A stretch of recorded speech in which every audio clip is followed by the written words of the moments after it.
Alors il a fallu résister au désir de livrer cette chronique dès qu'un élément nouveau apparaissait cette semaine, mais j'ai bien fait de résister parce que des éléments nouveaux, il y en a eu tout le temps, pas à Campagnol, non, dans le poste de télé, il se passe toujours quelque chose, et comme en ce moment la vie sociale à Campagnol est justement suspendue à ce qu'on entend à la télé, eh bien Gustave est venu m'en parler tous les matins. Nous avons même eu la visite de l'instituteur et de l'abonné au Monde, avec qui la distance de sécurité sanitaire a été d'autant plus respectée ce matin-là qu'il passait le long du terrain de boule et qu'entre l'esplanade et mon jardin, il y a la rivière. Une rivière assez rapide, entre deux murs de 5 mètres, un genre de torrent un peu paresseux avec un pont à une seule arche. Donc Gustave m'a parlé de plein de choses, mais le début de son propos et le point commun à tout son discours, ça a été, figurez-vous, la fatalité. Ce qu'on entend en ce moment, c'est l'Angélus de 7 heures. Il m'a dit, au fond, tout le débat en ce moment, et surtout tout le débat pour l'après-confinement, un débat qui va se dérouler, crois-moi, au porte-voix, c'est qu'il y a des gens du côté du gouvernement qui commencent à dire c'est la fatalité, on pouvait pas savoir, etc. Puis d'autres qui disent au contraire la fatalité à la Bourdeau. Vous pouviez savoir, puisqu'on a les preuves qu'on vous l'a dit. C'est vous qui êtes responsable de n'avoir pas écouté ce qu'on vous disait. C'est un peu comme pour le naufrage du Titanic. D'ailleurs, les ressemblances sont assez nombreuses, me dit Gustave. Il y a insouciance dans les deux cas, excès de confiance, aveuglement de l'équipage, stupide course au record, je dirais économique, différences sociales scandaleuses devant le confinement, pas assez de chaloupes, des gilets attribués aux privilégiés, l'orchestre qui joue pendant le naufrage, sur les balcons, sur Internet. Alors ça m'a bien amusé d'abord, mais après j'ai joué un peu le contestataire théorique et je lui ai dit, ils sont quand même pas responsables d'une pandémie, c'est la nature qui l'a voulu. Il m'a dit, on parlera de ça après si tu veux. Moi ce qui m'intéresse, c'est pas la pandémie pour l'instant, c'est la crise économique. En admettant que la pandémie soit une fatalité, la crise économique en était-elle une? En d'autres termes, est-ce qu'on pouvait faire en sorte, me dit-il, que la pandémie n'entraîne pas de crise économique? Alors je lui dis alors, c'est quoi ta réponse? Eh ben moi, me dit-il, je crois que si les gens sont furieux en ce moment, c'est pas pour reprocher au gouvernement la pandémie elle-même, mais pour reprocher au gouvernement de n'avoir pas prévu que ça pouvait se produire et donc d'avoir foutu l'économie par terre parce qu'il nous manque des masques et des tests et des appareils respiratoires un peu partout. Comment pouvait-il prévoir? Lui ai-je dit, ben je vais te le dire, mais je vais attendre qu'Albert, l'abonné au Monde, qui arrive avec son chien, passe par ici comme par hasard et ça me permettra de lui réveiller son clou à propos du gouvernement, lequel, entre parenthèses, en ce moment même, répond aux questions parlementaires par visioconférence. Je ne sais pas si tu te souviens de la mascarade Benalla, et ben ça recommence. Je ne savais pas, les informations qui nous sont remontées, etc., ça c'est le discours officiel en ce moment.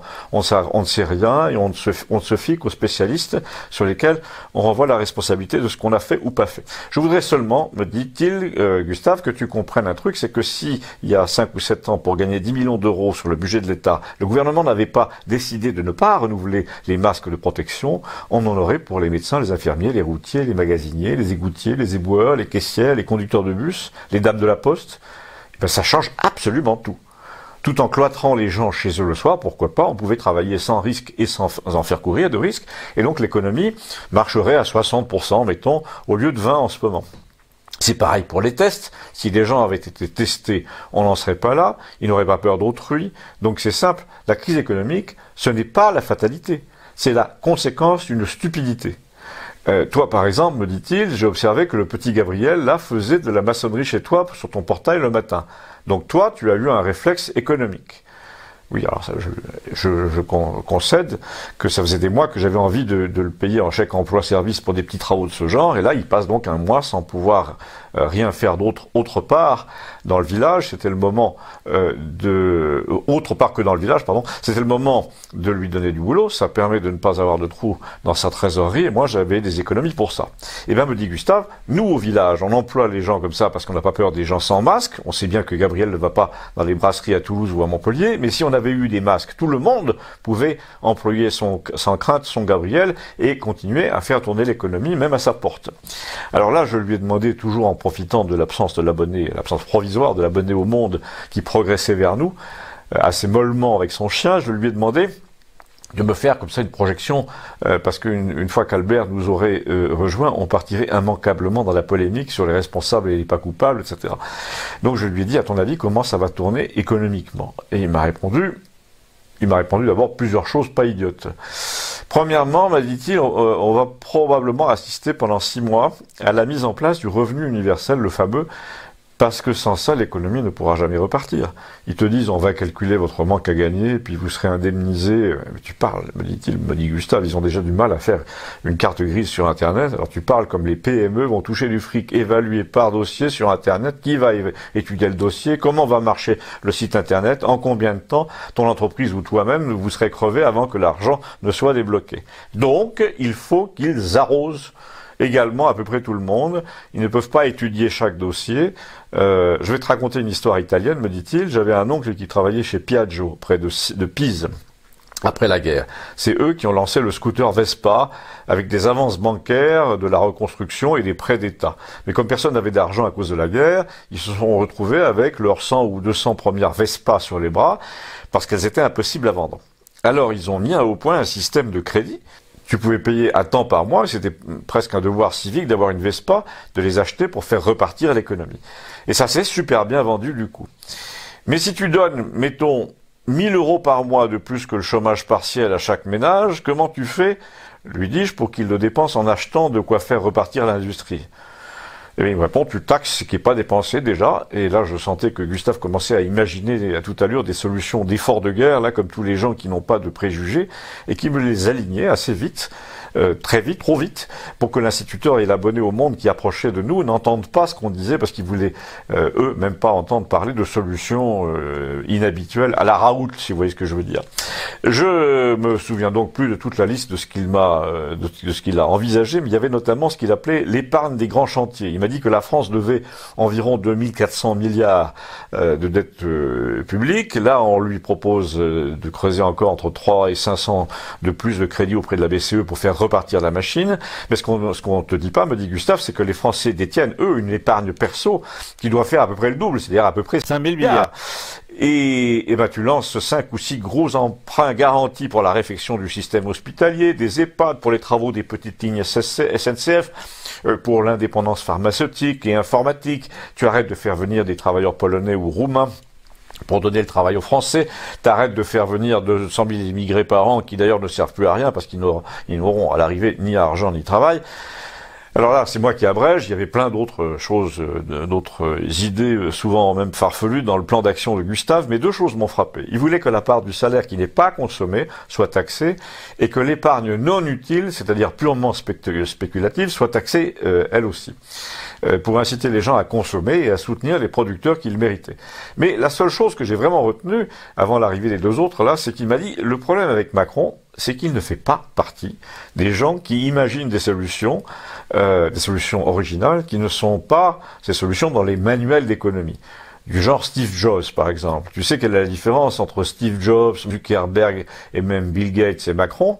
C'est que Macron, il a essayé 4 fois de passer un concours pour réussir la 5e, avec donc de grandes difficultés, tandis que les autres ont laissé tomber leurs études tout de suite pour inventer des choses nouvelles et changer le monde sans avoir de diplôme et sans en vouloir surtout.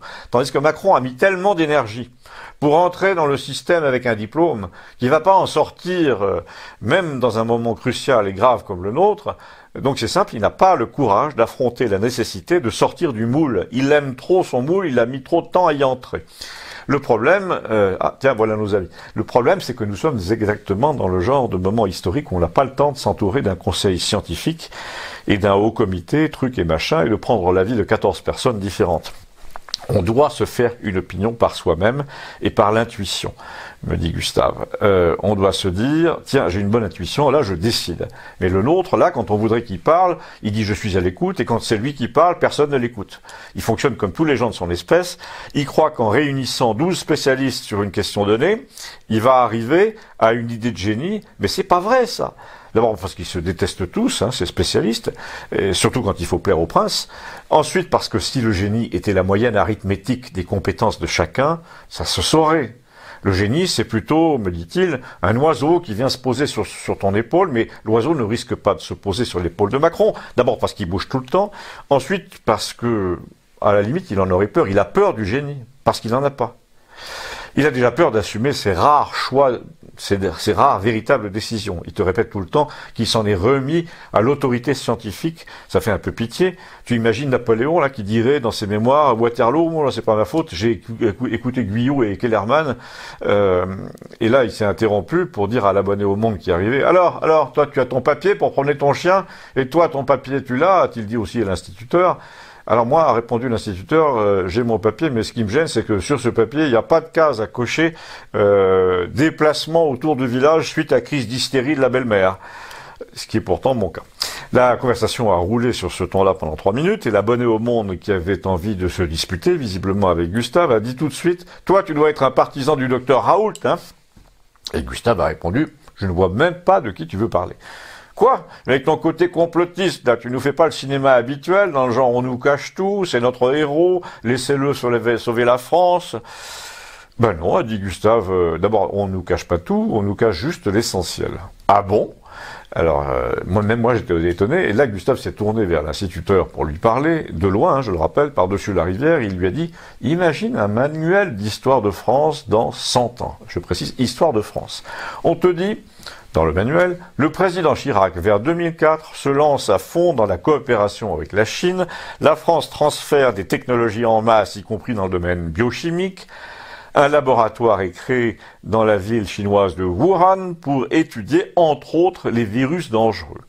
Mais les soupçons et les protestations sont tellement forts pendant 10 ans quand même, y compris en provenance des Américains, de l'OMS, qui se méfient beaucoup de la sincérité des Chinois, que le labo en question n'est inauguré qu'en 2017, 13 ans après, par le Premier ministre français, en présence du directeur de l'INSERM, de la ministre de la Santé, etc., de l'Institut Mérieux. Et là encore, 3 ans se passent, et paf, une épidémie féroce de portée internationale, mondiale, se déclare. Où? Aux Philippines, à New Delhi? Ben non, à Wuhan, à 2 kilomètres du fameux labo. Je te rappelle qu'on est encore là dans notre manuel d'histoire de 2120. Hein. Alors là, tu tournes la page de ton manuel d'histoire et tu essayes de voir qui a bien pu commettre une connerie au labo P4 de Wuhan. Et là, tu imagines si le manuel t'expliquait que le virus, en fait, est sorti d'un marché à la viande situé à 2 kilomètres du labo, mais que ça n'avait rien à voir avec le labo? Que c'est une pure coïncidence géographique?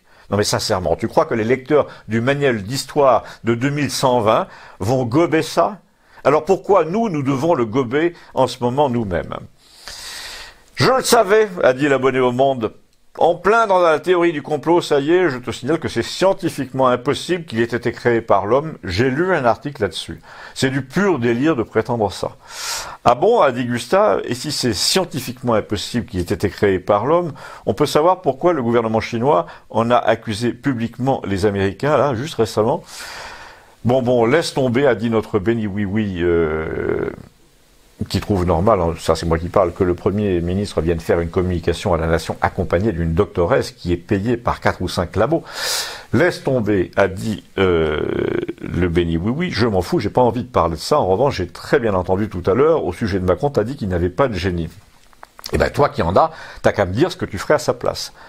Ben oui, je vais te donner un exemple, Gustave. Quand tu vas avec ton petit panier et ton papier, d'autorisation à l'épicerie du village, là, qui fait partie du réseau Votre Marché, Viveco, Coccinelle, etc.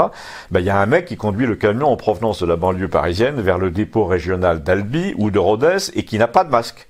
Déjà, en tant que génie, moi, je lui en donne un de masque. Et quand je m'aperçois que ce type-là ne peut même pas aller aux toilettes chez Vinci Autoroute, malgré tout le pognon qu'ils nous ont pris en tant que président génie de l'action, je me fâche très fort. Je réquisitionne par ordonnance les toilettes et les restoroutes de Vinci en disant à Vinci, si vous protestez, on vous retire la concession et on nationalise. Seulement voilà, il l'a pas dit et il le dira pas parce qu'il a été fabriqué par Vinci et consorts. En revanche, il va physiquement encourager les fabricants de masques dans leur usine de la Meuse ou je ne sais où, après avoir laissé sa porte-parole te dire que le masque est inutile. Il nous dit qu'on en aura 10 millions par semaine dans un mois, alors qu'il en faudrait en fait 1 milliard lundi prochain. Il nous dit qu'il va falloir retrouver les responsables des erreurs du passé, alors qu'en fait on a un mail par lequel, en 2017, pendant sa campagne, le directeur de la santé d'aujourd'hui, qui a sans doute été nommé depuis pour qu'on le fasse taire, écrit au futur président, on n'est pas prêt à une pandémie, on n'a plus rien, etc. Mais c'est bien simple, les pervers narcissiques, dit Gustave, n'ont jamais tort. La preuve, ils sont capables de déclarer « Je ne laisserai pas dire qu'on a été nul ».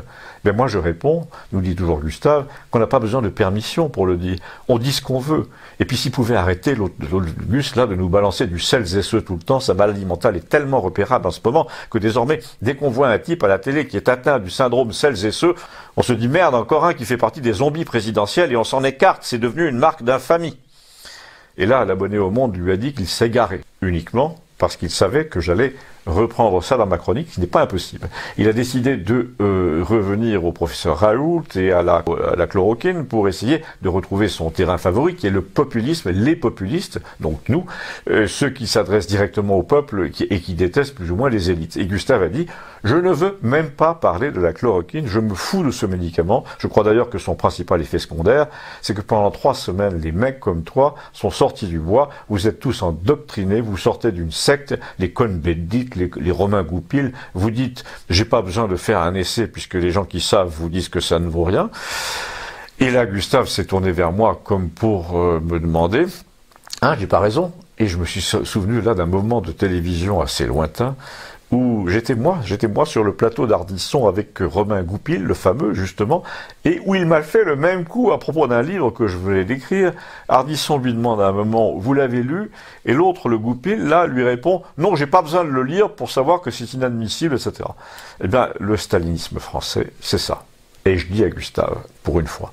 Et là, je suis d'accord avec toi, lui, et je dis, cette histoire de chloroquine a montré qu'ils sont partout désormais, et que le principal danger qui guette la France, ce sont ces gens sur lesquels l'oiseau du génie ne se posera jamais, et qui essaient de le chasser dès qu'il veut se poser sur l'épaule de quelqu'un. À bientôt, merci.